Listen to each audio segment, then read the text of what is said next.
Thank you, Lord. Hallelujah. നിങ്ങളൊന്ന് വിശ്വസിക്കുക ദൈവമക്കളെ. Thank you, Lord. Thank you, Lord. നിങ്ങൾ ഇന്നത്തെ സാഹചര്യത്തിൽ നോക്കരുത്. Oh, Jesus.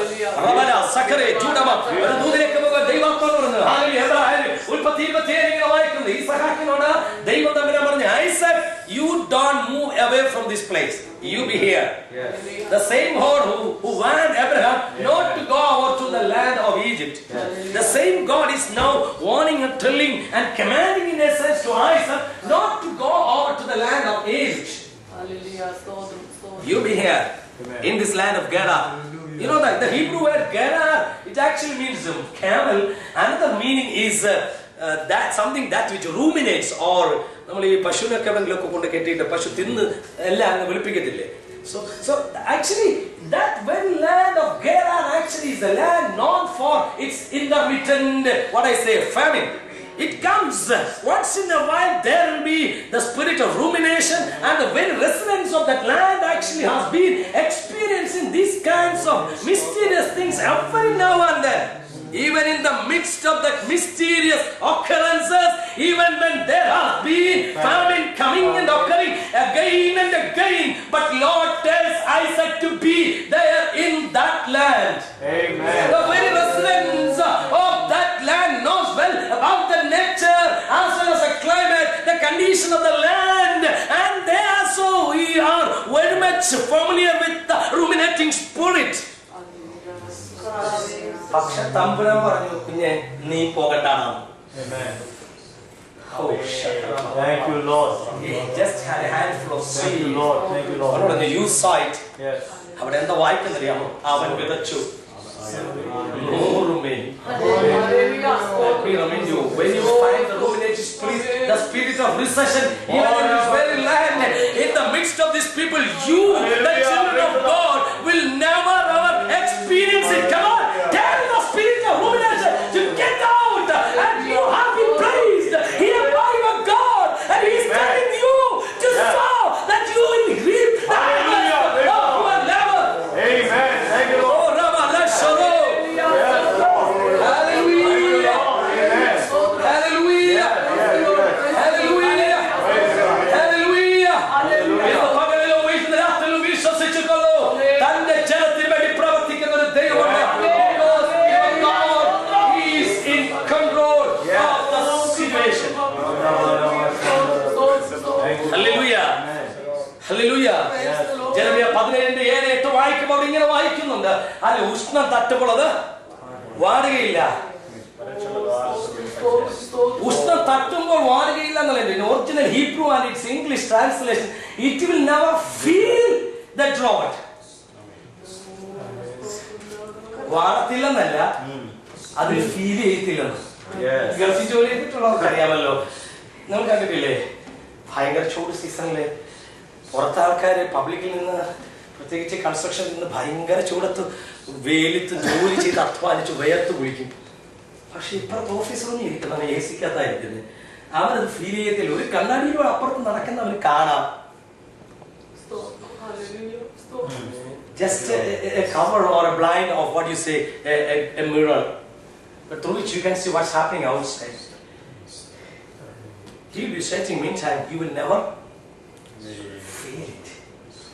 നിങ്ങൾ വിശ്വസിക്കാമോ ദൈവമക്കളെ? Hallelujah. Hallelujah. Hallelujah. Yes. എന്റെ ജീവിതത്തിൽ ഒത്തിരി വേദനിച്ച ദിവസങ്ങളുണ്ടായിട്ടുണ്ട്, നാളുകളുണ്ടായിട്ടുണ്ട്. ഒരിക്കൽ ഞാൻ ഒത്തിരി സ്ട്രഗിൾ ചെയ്ത ഒരു സമയം, ഒരു 5-6 വർഷത്തിന് മുമ്പ് ഒരു ദിവസം രാത്രി 2-3 മണിക്കൂർ കിടന്ന് കഷ്ടപ്പെട്ട് കരഞ്ഞ് ഒത്തിരി. ഞാൻ ഇന്ന് ജോസ് പാസ്റ്റർ പറഞ്ഞല്ലോ, അവനോട് പറഞ്ഞു, പരീക്ഷ കാരണം ഇങ്ങനെ നിലവിളിച്ച് ഒത്തിരി ഇമോഷണലായി. എന്നെ എന്തിനാ വിലക്ക് വിളിച്ച് എനിക്ക് ജോലിക്ക് പോകുന്നല്ലോ, ദൈവത്തിന് ഇങ്ങനെയൊക്കെ ചെയ്യണം, വല്ല കാര്യമുണ്ടായിരുന്നോ, എന്നെ ആൾക്കാർ ആക്ഷേപിക്കുന്ന അല്ലെങ്കിൽ നിന്ദിക്കുന്ന, എന്നെ കുറ്റം പറയുന്ന ഈ ഒരു തരം ഉണ്ടാകേണ്ട ഒരു കാര്യമില്ലല്ലോ. ഈ നിന്ന് ഞാൻ വായിക്കേണ്ട കാര്യം, I could have gone for a job. Why did you call me for ministry? ഒത്തിരി ഇമോഷണൽ ആയപ്പോൾ ദൈവം സംസാരിക്കുന്നുണ്ട്. ഒന്നുമില്ല, അവസാനം കരഞ്ഞ് ഞാൻ കുഴഞ്ഞു കേട്ടോ. ഒത്തിരി കുഴഞ്ഞു കഴിഞ്ഞ് ശാന്തമായിട്ടൊരു ഒരു മയക്കം പോലെ വന്നപ്പോൾ തമ്പുരാൻ എന്നോട് പറഞ്ഞു, hey, when you are emotional, I cannot talk to you. Then I asked him, will you talk? Are you still alive? Yes, I do, he said. God said, I want to talk to you. Yes, Lord, you talk. God asked me a few questions. ആദ്യത്തെ question, നീ എന്നാ സ്കൂളിൽ പോയേ? ഞാൻ പറഞ്ഞു എൻ്റെ ഓർമ്മ ശരിയാണ്. ഞാൻ അന്നത്തെ ഒരു വയലൻ്റ് ആയിരിക്കുന്ന സമയത്ത് എൻ്റെ ഓർമ്മ ദേഷ്യപ്പെട്ടു ദൈവത്തോട് ഇങ്ങനെ വാശി പിടിച്ചു. അത് 11ാം എപ്പിസോഡാണ് എന്നെ അത്ര വേദനിപ്പിച്ചത്. ഞാൻ അന്ന് എക്സ്പ്ലെയിൻ ചെയ്തില്ല. അപ്പോൾ ഞാൻ പറഞ്ഞു 5ാമത്തെ വയസ്സ് സ്കൂളിൽ പോയതാ എൻ്റെ ഓർമ്മ. 5ാമത്തെ വയസ്സിന് സ്കൂളിൽ ആരാ നിന്നെ സ്കൂളിൽ കൊണ്ടുപോയി? ഞാൻ പറഞ്ഞു എൻ്റെ പപ്പ എന്നെ സ്കൂളിൽ കൊണ്ടുപോയെന്ന് എൻ്റെ ഓർമ്മ. ഏത് സ്കൂളിലാണ് നീ പോയത്? ഞാൻ പറഞ്ഞു അത് GHS ചക്കോളി. ഓക്കെ, നീ പറഞ്ഞോ നിന്റെ പപ്പയുടെ സ്കൂളിൽ കൊണ്ടുപോകാൻ? ഞാൻ പറഞ്ഞു ഇല്ലേ ഇല്ല. ആ സ്കൂളിനെ കുറിച്ച് നിനക്ക് വല്ല അറിവുണ്ടായിരുന്നു? ഇല്ലേ ഇല്ല. സ്കൂളിൽ പോകണമെന്ന് നിനക്ക് അറിയാമായിരുന്നു? ഇല്ലേ ഇല്ല. എനിക്ക് സ്ലേറ്റ് പെൻസിൽ മേടിച്ചെന്ന്. ഞാൻ പറഞ്ഞു എൻ്റെ പപ്പ എനിക്ക് സ്കൂളിൽ പോകാൻ ഈ നിക്കറും നാടൻ ഭാഷ പറഞ്ഞാൽ അന്നത്തെ എന്തോ ഷോർട്ടും ഈ ഷർട്ടും ഒക്കെ മേടിച്ചെന്ന് നേരം. ഞാൻ പറഞ്ഞു അത് എൻ്റെ പപ്പയാ. ഇതുപോലെ നിന്റെ പപ്പയുടെ ആവശ്യപ്പെട്ടോ? ഇല്ല ഇല്ല. ഒത്തിരി ചോദ്യങ്ങൾ ഇങ്ങനെ നിരവധി ചോദ്യങ്ങൾ തമ്പുരാൻ ചോദിച്ചു. എന്നിട്ട് കിടയ്ക്ക് ഒരു ഗ്യാപ്പ്. അത് കഴിഞ്ഞിട്ട് തമ്പുരാൻ എന്നോട് പറഞ്ഞു ഐ ആം യുവർ ഡാഡ്. എന്റെ ഉള്ളിൽ കത്തിപ്പോയി. നീ അറിയാതിരിക്കാൻ നിനക്ക് വേണ്ടി എല്ലാം നിന്റെ പപ്പ ചെയ്തെങ്കിൽ എനിക്ക് അന്നൊരു കാര്യം ബോധ്യമായി. God is my dad. ഇന്ന് രാത്രി ജനത്തെ വെല്ലുവിളിച്ച് ഞാൻ വിളിച്ചു പറഞ്ഞു conviction that God is your dad. You will never be a failure. ഈ ജനത്തിലെ ദൈവ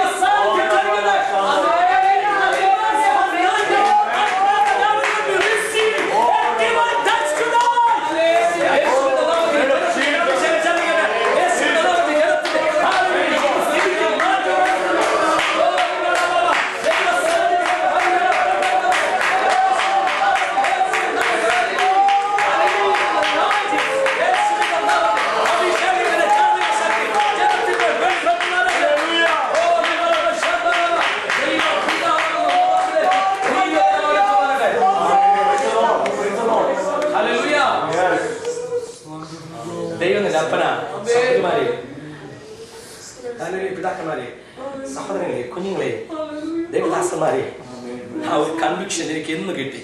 പിന്നെ ഇന്ന് വരെ ഞാൻ നിരാശപ്പെട്ടിട്ടില്ല. ഇന്ന് വരെ ഏത് പ്രശ്നത്തെയും ഞാൻ ഭാരപ്പെട്ടിട്ടില്ല. ഇന്ന് വരെ എനിക്ക് പ്രശ്നം ഇല്ല. ഒരു പ്രശ്നം പിശാച് കൊണ്ടുവന്നാൽ ഞാൻ പറയും God is my dad. God get lost. Praise the Lord. ദൈവം നിന്റെ പിതാവാണ്. Praise the Lord. ദൈവം അപ്പനാണ്. That kind of a relationship. അതൊരു ഭയങ്കര റിലേഷൻഷിപ്പ് ഒക്കെ. റിലേഷൻഷിപ്പ് അല്ല പ്രസംഗിക്കുന്നത്. അതുകൊണ്ട് ഞാൻ മടങ്ങി വരിക. ശ്രദ്ധിക്കണം. അപ്പോ വിശ്വസിക്കണം. എന്തോ വിശ്വസിക്കണം. വിശ്വസിക്കുവാൻ കഴിയണം. വിശ്വാസത്തിന്റെ ഒരു ഡിഫറെന്റ് ലെവലിലേക്ക് ഞാൻ നിങ്ങൾ ചുവട് വെക്കണം. വിശ്വാസം വാക്കിൽ മാത്രമല്ല, വിശ്വാസം പ്രവൃത്തിയിലൂടെ വെളിപ്പെടണം. വിശ്വസിക്കാൻ നിങ്ങൾ പറയാറുണ്ട്, പക്ഷെ വിശ്വസിക്കുന്ന നാമം കൊണ്ട് പറയാറുണ്ടെങ്കിലും നമ്മുടെ ആക്ഷനിൽ അത് വെളിപ്പെടുത്താറില്ല. കഥകളൊക്കെ ഒത്തിരി നിങ്ങൾക്കറിയാവുന്ന കഥ ഞാൻ വിശദീകരിക്കുന്നില്ല. നിങ്ങൾ ശ്രദ്ധിക്കണമേ, വിശ്വാസത്തിന്റെ ഒരു ചുവടുവെപ്പ് ജനത്തിന് ആവശ്യമാണ്. Okay, I will tell you an illustration from Bible itself. You know the story of people of Israel traveling through the wilderness. Their first problem was actually in the Red Sea. They all came before the Red Sea. You know the story. അവിടെ വന്നപ്പോൾ ജനം എല്ലാം കൂടെ എന്നാത്തേം തുടങ്ങി പ്രവൃത്തി ബഹളം ഉണ്ടാക്കി. തന്നെ ചെല്ലുന്നാണ് പക്ഷെ പറഞ്ഞാൽ ബഹളം ഉണ്ടാക്കി. മോശയ്ക്ക് വരെ പ്രവൃത്തി ഇപ്പൊ തട്ടിക്കളയുന്ന മോശയ്ക്ക് ഭയങ്കര വിഷമം തോന്നിയല്ലേ. അവസാനം ജനത്തിന്റെ പ്രവൃത്തിയെല്ലാം കണ്ട് മോശ ദൈവത്തോട് നിലവിളിച്ചപ്പോൾ തമ്പുരാൻ മോശ പറഞ്ഞു, you have the staff with you, just stretch it out and break. The sea, the Red Sea. It happened. അവിടെ ഇങ്ങനെ വായിക്കുന്നു, അവർ ഉണങ്ങിയ നിലത്തൂടെ ദൈവജനമേ, അവിടെ ആ ജനം ഉണങ്ങിയ നിലം കണ്ടിട്ടാണ് ചുവട് വെച്ചത്. It was not a step of faith. ഭയങ്കര ആഴമുള്ള കാര്യം ഞാൻ പറയാം. വിശ്വാസത്തിന്റെ ചുവടുവെപ്പ് എന്ന് പറയുന്നത് കര കണ്ടിട്ട് ഇറങ്ങുന്നതല്ല. സാഹചര്യമെല്ലാം അനുകൂലമായിട്ട് വെക്കുന്ന ചുവടല്ല വിശ്വാസത്തിന്റെ ചുവടുവെപ്പ്. അന്ന് കര ഉണങ്ങിയത് കണ്ടിട്ട് കാൽ വച്ചവർ 40 വർഷം കൊണ്ട് മരുഭൂമിയിൽ മണ്ണിന് വളമായി. They became mere manure in the wilderness. Oh Jesus! പക്ഷേ after 40 years, there came a new generation. Yes. When the very first generation that what I say that hit against this disaster and gone into an aberration, let me tell you, there came a new generation with a new vision and with a new passion. Amen. Praise the Lord. And with a new face. Yes. Hallelujah. Yes. നിങ്ങൾക്കറിയാം എന്നെ സംഭവിച്ചത് 40 വർഷം കഴിഞ്ഞിട്ട് the very community of Israel came before the river Jordan. Amen. And what happened there? What happened there? അവരെ പ്രതിസന്ധി വന്നു. Actually, Moses was not there. The staff of Moses was not there. Nobody was there, and the only one who was available there was Joshua. Yes.